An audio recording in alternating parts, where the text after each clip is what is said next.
that music. It's exciting every time to our YouTube viewers of the WPTV News Channel. Thank you for joining us on Panthers 360. We are live, a special time this week. We are pleased to be joined by a very special guest, taking time out of his busy schedule. The man, the myth, the legend, Steve Goldstein, the television voice of your Florida Panthers. Goldie, thank you for joining us.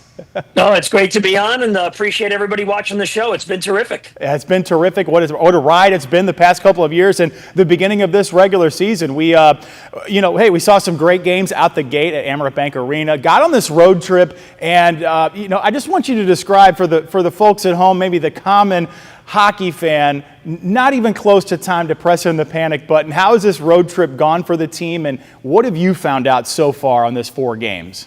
Yeah, well, the goal scoring was just tough to come by. That's really the bottom line. I thought the goaltenders, whether it was Sergei Bobrovsky or the new goaltender, Daniil Tarasov, who looks terrific, great athletic ability and going post to post, side to side with strength. So the goaltenders were outstanding in pretty much every game except for the Buffalo game on Saturday afternoon. It's either tied or a 1-goal game in the third period. I thought, the power play struggled better on Saturday. They got a lot of shots on goal, but still didn't find the back of the net because, a power play goal here and there. The Jersey game was tied. The Philly game was tied. You probably get wins. So, without Barkov, without Tkachuk, and they're not coming back anytime real soon, this is the team the Panthers have, and these guys need to figure it out. A lot of chemistry still being worked through.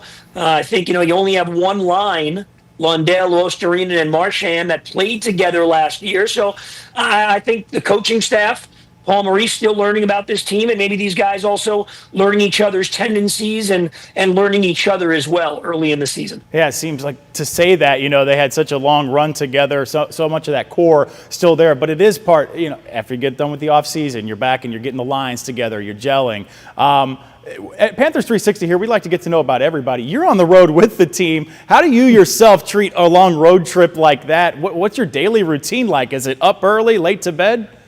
Yeah, I'm usually up early anyway. Obviously, game nights, it's pretty late to bed. It's hard to unwind after a game, whether that's home or the road. But, look, Mike, I try to eat pretty healthy on the road. Not easy, especially when you go to places like Buffalo at the Wings.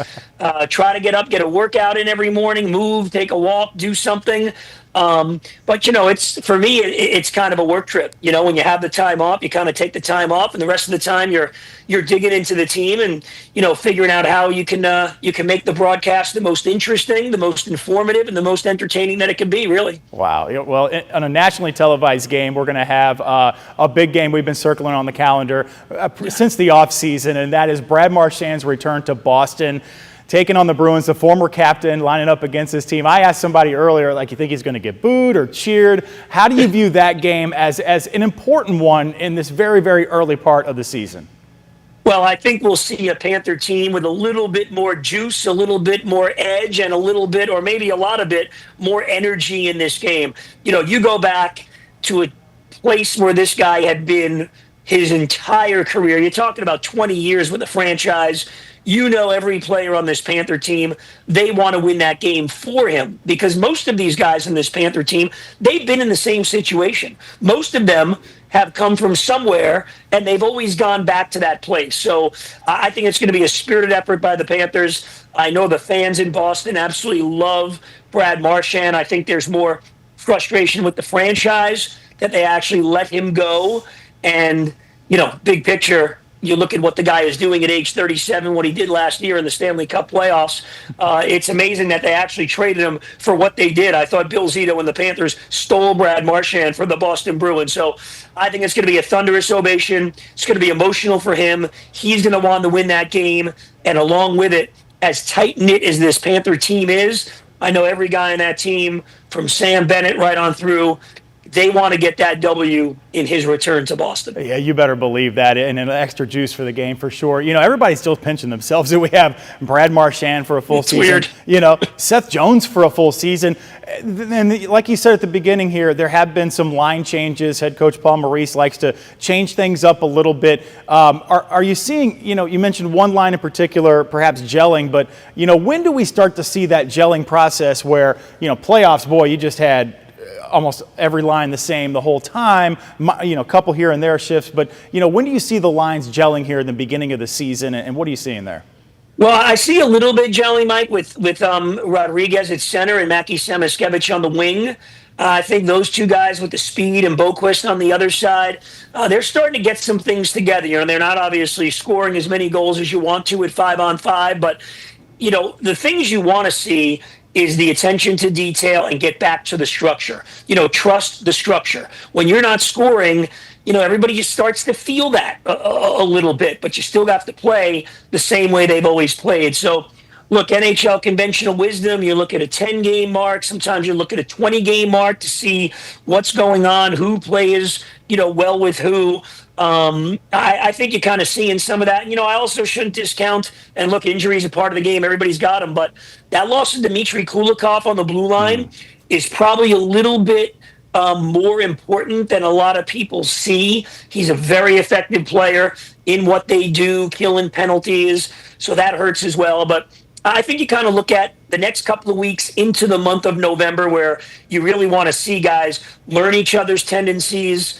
And, the coaching staff kind of, instead of experimenting, which they still are now, maybe honing in on some units on the power play. They're still trying to figure that out, what works best. So I think I kind of look at between 10 and 20 games, and obviously we're not even really that close to 10 yet.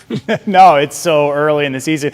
Similar records, for the past 2 seasons starting off, give or take a few points. So no panic button at all, especially here on Panthers 360 for the fans. Joined by Steve Goldstein. You can get your comments in on our WPTV YouTube page. We'll try to answer them as we go along with the show. So after we finish up this road trip, we come back at no easy task. First of all, you're getting every team's best shot seemingly right now. Everybody knows. Everybody wants the fans, especially if not of the Panthers, they want to see the demise of the Panthers. But, when you get to the home stretch that we're about to see, you got Pittsburgh, Sidney Crosby, and then you got Vegas as well coming up soon when we're back at Amerant Bank Arena.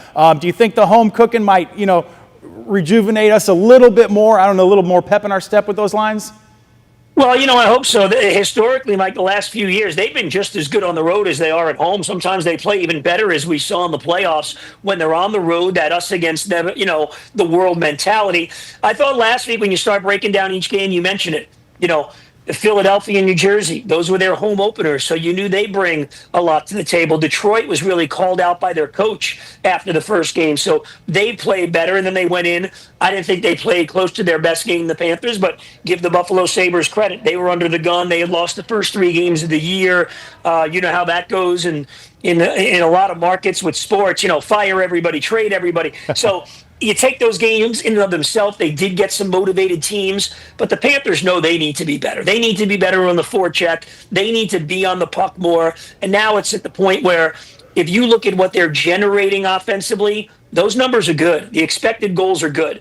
They've got to finish. And there's no way to say it. And again, I hate to bring it up because they're not coming back anytime real soon, and injuries are part of the game. But when you take out, 80, 90-point players, which Alexander Barkov and Matthew Tkachuk are, it is more difficult for the other guys to score. It is more difficult at center because Barkov usually neutralizes that other team's top center. So now you've got either Bennett or Lundell that maybe have to do more work defensively. So that could take away from the offense a little bit. But look, as I said, it is what it is. This is the Panther team.